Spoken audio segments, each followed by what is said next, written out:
Social media पर अब तक आपने ऐसे कई वीडियोस देख लिए होंगे जिसमें ठंडक देने वाली एसी आग का गोला बनकर जल रही है।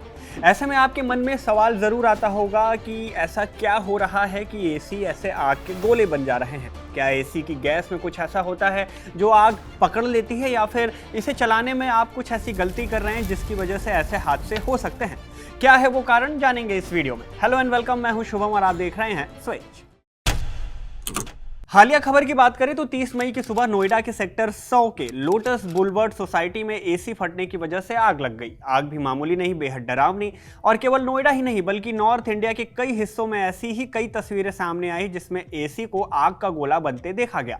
ज्यादातर मामलों में देखा गया कि एसी का कंप्रेसर फट जाता है, जिसके बाद आग का गुब्बार निकलने लगता है। ऐसे में सवाल ये भी उठता है कि क्या एसी में जिस गैस की फिलिंग होती है क्या वो फ्लेमेबल होती है, मतलब क्या उससे ही ये आग बढ़ जाती है। क्या ये गैस फ्लेमेबल होती है या नहीं, ये जानने से पहले जान लेते हैं कि किन कंडीशंस में एसी पर इतना प्रेशर पड़ता है कि उसके कंडेंसर और उसके कंप्रेसर के फटने की नौबत आती है। देखिए, कई रिपोर्ट्स में ये बात बताई गई कि इस बढ़ती गर्मी के दौरान एसी के कंप्रेसर के आसपास का तापमान एसी में जो कंडेंसर होता है उसके तापमान से करीब 10 डिग्री सेल्सियस कम होना चाहिए, लेकिन इस बढ़ती गर्मी और कुछ मामूली गलतियों की वजह से एसी के इस कंडेंसर का तापमान 50 डिग्री सेल्सियस तक चला जाता है। ऐसे में जब एम्बियंस का टेम्परेचर कंडेंसर के टेम्परेचर से ज्यादा होता है तो एसी काम करना बंद कर देता है, और फिर इस हालत में एसी के कंडेंसर पर प्रेशर बढ़ जाता है और कंप्रेसर के फटने की संभावनाएं बढ़ जाती हैं। क्विंट की एक रिपोर्ट में एसी के जानकार की बात रिपोर्ट की गई। रिपोर्ट के मुताबिक एसी की क्षमता 42 डिग्री सेल्सियस के तापमान को झेलने की होती है, लेकिन इस वक्त देश के कई हिस्सों में तापमान इससे कहीं ज्यादा है। हालांकि सिर्फ गर्मी के कारण एसी में आग लगती है या विस्फोट होता है, यह कहना गलत होगा। कई बार टेक्नीशियंस नाइट्रोजन डालकर एसी की सफाई कर रहे होते हैं और ऐसी गलती में अगर एसी ऑन हो जाए तो इस स्थिति में आग लग जाती है।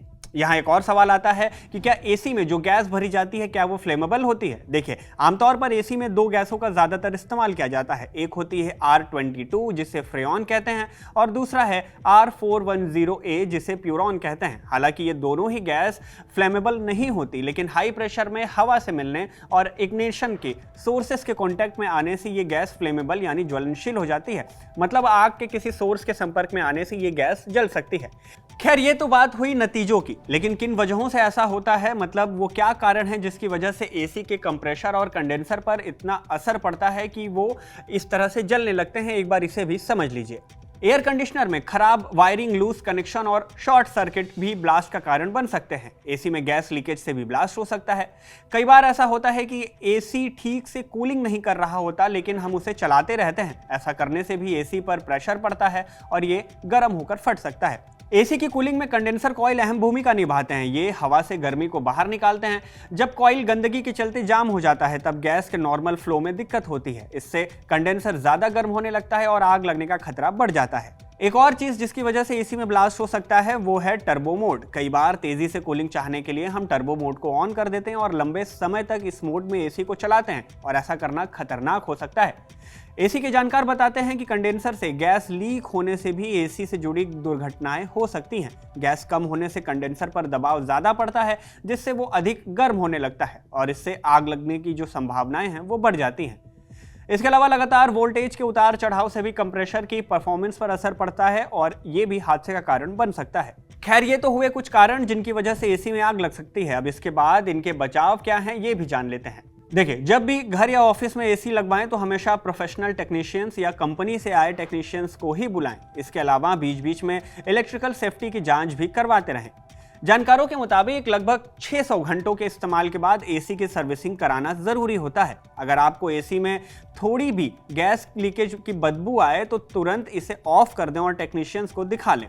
टर्बो मोड में कुछ समय तक एसी चलाने के बाद इसे वापस नॉर्मल मोड पर कर दें। नॉर्मल स्पीड में एसी चलाने से ब्लास्ट होने के खतरे कम होते हैं। नियमित तौर पर सफाई और सर्विसिंग की कमी कई बार एयर कंडीशनर के फटने की वजह बन सकती है, इसलिए जरूरी है कि एसी की साफ सफाई ठीक तरीके से कराते रहें। अगर आपके एसी में रेफ्रिजरेंट यानी कि गैस का लेवल बहुत कम है तो इससे भी यूनिट ज्यादा गर्म होकर ब्लास्ट हो सकती है। इसलिए अपने मैन्युफैक्चरर से मिलो और मैनुअल को फॉलो करते हुए उसी हिसाब से एसी में गैस डलवाएं। इसके अलावा भीषण गर्मी में एसी के ट्रिप होने की शिकायतें बढ़ जाती हैं। ओवरहीटिंग से एसी के फटने की संभावनाएं भी बढ़ जाती हैं।